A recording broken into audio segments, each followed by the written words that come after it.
ont été abordées selon la porte-parole du gouvernement Fatima Hamada, ministre de l'Information en charge de la promotion du genre et de la solidarité. Le Conseil a tout d'abord salué le bon déroulement des élections législatives sur l'ensemble du territoire national. La question des bureaux de vote annulés a été également évoquée avec l'annonce de la reprise des élections dans les circonscriptions concernées prévues pour jeudi prochain. Par ailleurs, les initiatives de développement mises en œuvre doivent être davantage visibles, à en croire la porte-parole du gouvernement concernant les coupures intempestives d'électricité qui entravent les activités économiques. Le gouvernement a demandé que des solutions soient apportées avant le début du mois sacré de Ramadan. Enfin, le projet de l'autosuffisance alimentaire progresse. Une commission sera mise en place pour veiller au respect des prix homologués par les autorités.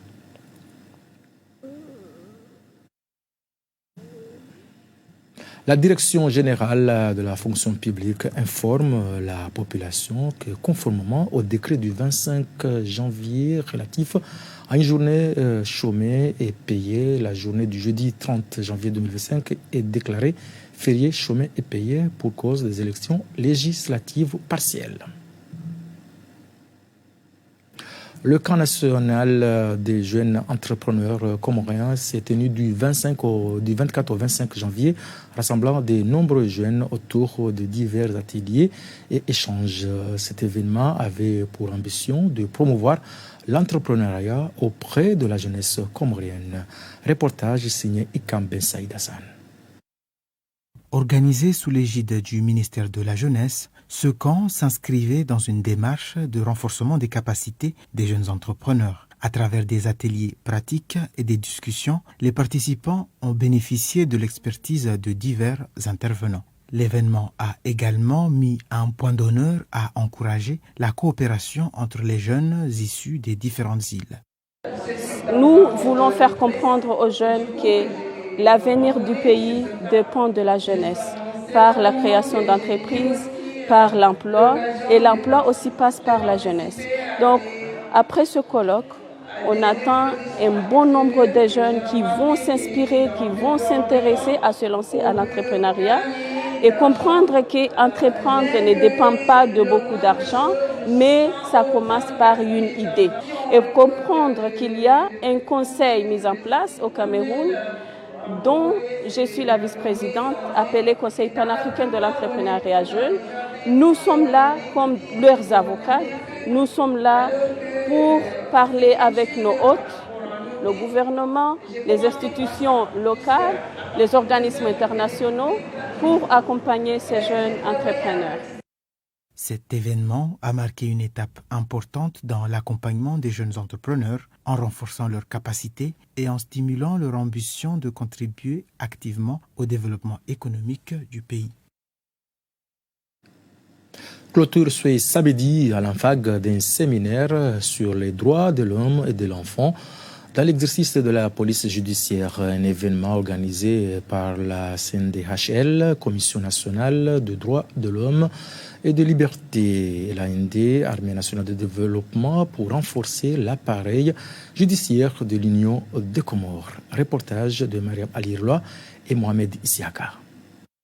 Du 20 au 24 janvier, des stagiaires ont participé à un séminaire dédié aux droits de l'homme et de l'enfant, apportant une réelle valeur ajoutée à la formation des futurs officiers de la police judiciaire. Cet événement a mis l'accent sur des approches pratiques et humaines pour mieux accompagner les populations vulnérables. Le président Azali Assoumani fait le capital humain, occupe une place centrale, notamment en ce qui concerne les droits de l'homme et des enfants. Cette vision ambitieuse repose sur un développement inclusif et durable, où les principes fondamentaux des droits humains guident chaque étape de notre croissance. La gendarmerie nationale a inscrit son action quotidienne dans le respect des droits et libertés de la personne. Notre institution envisage dans les années à venir devrait encore plus davantage pour assurer une meilleure cohésion avec la population et la consolidation de l'état de droit par une bonne administration de la justice. Les participants ont entre autres appris à mieux interagir et communiquer avec les enfants victimes de violences ou témoins d'infractions, une compétence essentielle pour garantir une prise en charge adaptée et respectueuse. Ce séminaire a constitué une opportunité remarquable pour nous, futurs officiers de police judiciaire, pour être au diapason de la réglementation nationale en matière du respect et de la protection des droits des droits de l'homme et des enfants. Depuis 2011, la Commission nationale des droits de l'homme et des libertés joue un rôle clé dans la sensibilisation aux droits fondamentaux et la protection des citoyens. Ce séminaire vient renforcer leur mission et leur engagement au quotidien. L'accent est mis sur le rôle essentiel que jouent nos forces de sécurité en matière de protection et de promotion des droits de l'homme dans l'exercice de leur profession. L'armée comorienne vient à ce titre de franchir un pas important dans la promotion et la protection des droits de l'homme, notamment dans la mise en œuvre des recommandations qui sont assignées à notre pays. L'événement a également été marqué par la signature d'un accord cadre entre l'Armée nationale de développement et le SNDHL. Cet accord vise à améliorer les conditions des chambres de sûreté, des brigades de gendarmerie, un pas en avant pour le respect des droits humains. L'Agence nationale pour l'habitat a convié ce jeudi à Vouvouni les médias dans un point de presse pour annoncer une journée porte ouverte qui aura lieu du 14 au 16 avril 2025 au Palais du Peuple de Hambramba. C'est pour sensibiliser la population sur l'importance d'utiliser les briques en argile sur la construction. Nous avons sollicité aussi que ça soit sous le haut patronage du chef de l'État, son Excellence Imam Azali, pour que cette mission noble qui est l'information et la sensibilisation de la population comorienne partout où elle est, des opportunités du programme Habitat sera effective par l'organisation de ces journées portes ouvertes. Toute la population comorienne sentira ce programme à partir de la construction des 42 écoles qui seront construites dans presque toutes les régions à travers le programme Bundo la Malaisie.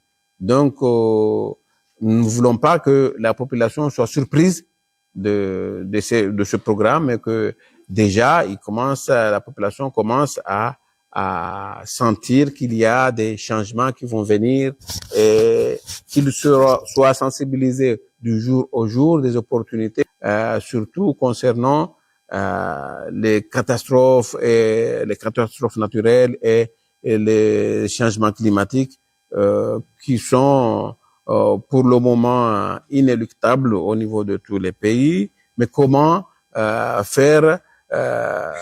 résilier contre ces fléaux-là. C'est ça l'opportunité que nous sommes donnés comme mission de sensibiliser. Le déploiement et l'analyse des données sur l'état des lieux de la vie des communautés se poursuivent. Il s'agit de mettre en ordre toutes les informations recueillies lors des enquêtes sur les conditions des familles et ménages afin de permettre aux bailleurs et au gouvernement d'avoir plus de clarté pour déterminer une politique qui répond aux objectifs de développement en matière de lutte contre la pauvreté. Reportage de Mohamed Ben Saïd Hassan. L'analyse des données sur les conditions de vie de ménage se poursuivent. Les cadres qui ont en charge cette délicatesse mission de recadrer les informations fournies tout au long des enquêtes veulent apporter plus de précision pour mieux cibler les priorités pour chaque groupe social et permettre aux décideurs d'avoir une lecture claire de l'état de lieu des populations qui ont été amenées à répondre aux questionnaires des enquêteurs. À l'harmonisation du questionnaire, tout toutes les questions, les libellés doivent être conformes et uniques pour chaque question. On a déjà fait cette partie-là. Et puis il y a la deuxième partie, c'est l'appurement proprement dit. C'est-à-dire qu'à ce niveau-là, on rentre directement au niveau données, qualité de données. Et on a déjà abordé les questions clés au niveau incohérence, notamment la partie lien de parenté avec le chef de ménage, l'âge, par rapport à l'éducation, par rapport à pas mal de choses selon les sections qu'on a déjà arrêtées. L'analyse des données restituées est un exercice difficile qui appelle à des réflexions plus approfondies pour arriver à des conclusions beaucoup plus réalistes de la situation globale des conditions de vie des familles. Le Centre national de documentation et de recherche scientifique CNRS, en partenariat avec l'ambassade de France, a tenu ce vendredi à Moroni un atelier de validation portant sur l'inscription des médinas, des sultanats historiques des Comores au patrimoine mondial de l'UNESCO. Les participants se sont penchés sur la conformité et critères exigés devant permettre la validation du dossier. Reportage signé Abdelman Sania, Salim Zarkachi et Badria Sedomar pour le compte-rendu. Les 6 sites historiques des sultanats comoriens seront bientôt inscrits au patrimoine mondial de l'UNESCO. Les Comores sont à l'aube d'une grande reconnaissance internationale. Les médinas historiques de Moutamoudou et d'Omoni à Anjouan, ainsi que celles d'Ikoni, Moroni, Sandra et Ntujini Angazidja, s'apprêtent à figurer parmi les trésors mondiaux protégés par l'UNESCO. Ce forum a marqué une étape décisive dans notre ambition de faire reconnaître nos médinas des sultanats historiques comme un trésor universel. Vos contributions ont permis d'enrichir, de renforcer et de finaliser un dossier qui reflète fidèlement la richesse de notre patrimoine, tant matériel qu'immatériel, et son importance pour l'histoire et l'identité de notre pays. Analyse, concertation, ajustement et signature ont rythmé cet événement marqué par l'engagement de l'ambassadeur des Comores à l'UNESCO, Dr Mohamed Bajrafil, et le soutien de l'ambassade de France. L'Afrique, à l'heure où je vous parle, dispose de 61 sites inscrits au patrimoine mondial de l'humanité. Seulement 61, dont la moitié est faite de sites naturels. Nous allons inscrire 6 biens en un, puisque nous inscrivons 6 villes d'un coup. C'est juste extraordinaire. L'inscription des médinas des sultanats historiques des Comores au patrimoine mondial n'est pas seulement une reconnaissance internationale de leur valeur universelle exceptionnelle, elle est également une opportunité unique pour notre nation.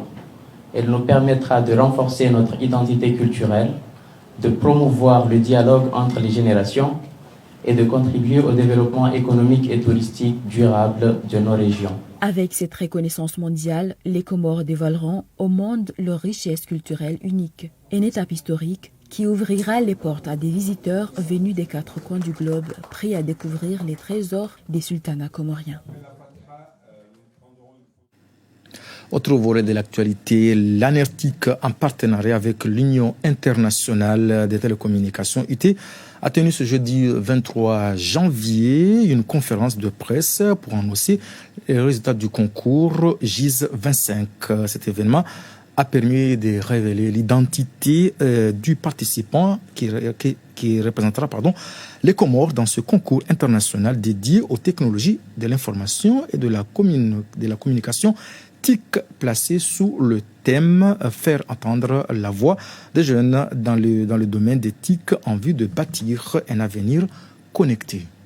L'objet de cette conférence est de présenter les résultats de la sélection de l'appel à projet qui a été lancé par l'ANERTIC sur une proposition de l'Union internationale des télécoms, parce que cette organisation chargée du développement des télécoms a décidé d'organiser un concours des jeunes qui ont des projets porteurs qui ont des suggestions de projets d'innovation dans le secteur des TIC et qui devraient participer au sommet mondial de la jeunesse à Cuba cette année sous le thème faire entendre la voix des jeunes dans le secteur des TIC. Maintenant qu'il est choisi, déjà le directeur général de l'ANRTIC a accepté de prendre en charge totalement son déplacement à Cuba. Et il a pris la charge de le faire accompagner par un cadre de l'ANRTIC. Ce concours est une initiative de l'Union internationale des télécoms. Elle se fait périodiquement, mais cette fois-ci, le directeur général de l'ANRTIC a décidé de donner une visibilité, davantage de visibilité à cet événement, afin que les jeunes prennent davantage conscience et de motivation. J'ai été choisi lauréat pour aller représenter les Comores dans un sommet de la jeunesse à Cuba. Donc mon projet consiste à la création d'un portail numérique. Ce portail numérique, c'est une interface web qui va centraliser toutes les applications de l'Université des Comores. Donc ces applications-là vont mettre en relation les étudiants, les enseignants et les partenaires. Donc en gros, ce portail-là, c'est un grand projet qui demande beaucoup de ressources, beaucoup de temps, mais ça n'empêche que ce n'est pas un rêve. Une réunion de sensibilisation destinée aux ONG qui travaillent avec la coordination des Comores pour le Fonds mondial de lutte contre le sida, la tuberculose et le paludisme, CCM, s'est tenue ce samedi à la SCOBEF à Moïli. Elle avait pour objectif d'informer, de sensibiliser les participants sur l'exercice et l'évolution de ces maladies ainsi que d'autres pathologies. Reportage signé Staouya Zakaria et Chan Mohamed Elamine. Lutter contre les maladies infectieuses demeure un enjeu crucial de santé publique, particulièrement aux Comores. Lors de cette réunion, les responsables sanitaires ont annoncé l'enregistrement de 3 nouveaux cas du sida en 2024 au niveau du l'île. Une situation préoccupante qui vient s'ajouter à la persistance de la tuberculose et du paludisme. Ces maladies continuent d'affecter une part significative de la population, mettant en lumière l'urgence de renforcer les efforts de prévention, de sensibilisation et de dépistage afin de protéger les populations les plus vulnérables. De manière générale, nous avons vu que les résultats sont satisfaisants, même si les maladies persistent ici aux Comores, mais quand même il y a des résultats puisqu'il y avait beaucoup d'interventions qui ont été faites pour la lutte contre ces 3 maladies. Mais en tout cas, on fait appel à la population d'être très vigilant, de se prévenir pour éviter une montée des maladies telles que le sida, puisque nous avons eu des informations qu'il y a 3 nouveaux cas qui sont dépistés. Donc ça risque de monter de cas. Donc on fait un appel à la population d'être très vigilant. Soutenue par le gouvernorat de Moïli, cette initiative reflète l'engagement des autorités locales dans la lutte contre ces fléaux. Nous, ce qu'on peut faire, c'est de sensibiliser encore plus, d'essayer d'aider la population, surtout à travers la sensibilisation, pour que tout le monde comprenne le danger de ces maladies. Bien que les défis soient immenses, le renouvellement de l'engagement des acteurs de la santé apporte une lueur d'espoir dans ce combat indispensable pour la santé publique. Un pot d'adieu est organisé à Moroni par Loco Pharma pour 10 agents. Ces derniers partent à la retraite après 2 bons et loyaux services rendus au sein de la société pharmaceutique. Les organisateurs ont saisi cette occasion pour honorer les retraités de la PNAC aussi. Reportage signé Chadali Madiwana et Ahmed Nassor. C'est dans une ambiance conviviale que s'est déroulée cette cérémonie rassemblant des figures importantes dont les anciens et nouveaux directeurs généraux de l'Ecopharma. Ces derniers ont tenu à saluer les contributions des retraités en leur remettant des attestations de reconnaissance. Ces gestes symboliques reflètent la gratitude de l'entreprise envers ces hommes et femmes qui ont contribué à son développement au fil des années. C'était pour honorer nos agents, nos personnes qu'on a travaillé depuis la PNAC. Ils ont travaillé ici, arraché-pied, et puis c'était l'honneur quand même de souhaiter leur départ en tout honneur, et puis de souhaiter bonne chance pour la vie quotidienne. Et voilà, l'initiative était prise par le nouveau directeur qui est venu. Il a dit que quand même ces gens-là, ils ont servi cette boîte, mais aussi ils ont servi leur pays. Et c'est un mérite pour nous quand même de le faire et de les honorer, parce que chacun a son tour. Et aussi, on nous aimerait bien que quand le jour viendra, on aura quand même des relèves à nous honorer. L'un des retraités visiblement ému a pris la parole pour exprimer sa reconnaissance envers l'entreprise et ses collègues, partageant les souvenirs des défis relevés et des réussites accomplies ensemble. En célébrant ces parcours remarquables, Ecopharma met en lumière l'importance de valoriser le développement et l'engagement de ses collaborateurs, essentiels à son succès et à sa pérennité. C'est la fin complète de cette édition, mais avant de vous quitter, le rappel des principaux titres.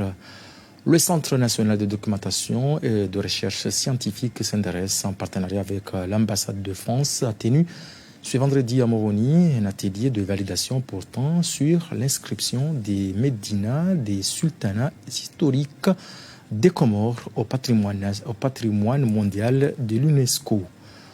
Clôture ce samedi à la vague d'un séminaire sur les droits de l'homme et de l'enfant dans l'exercice de la police judiciaire. Et merci de votre fidélité. À demain pour d'autres informations sur la chaîne nationale.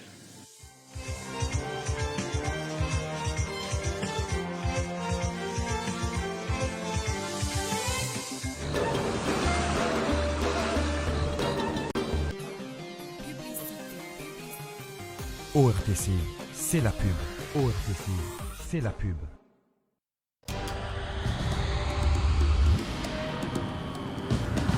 Wazima ngerenda haruma maisha gura.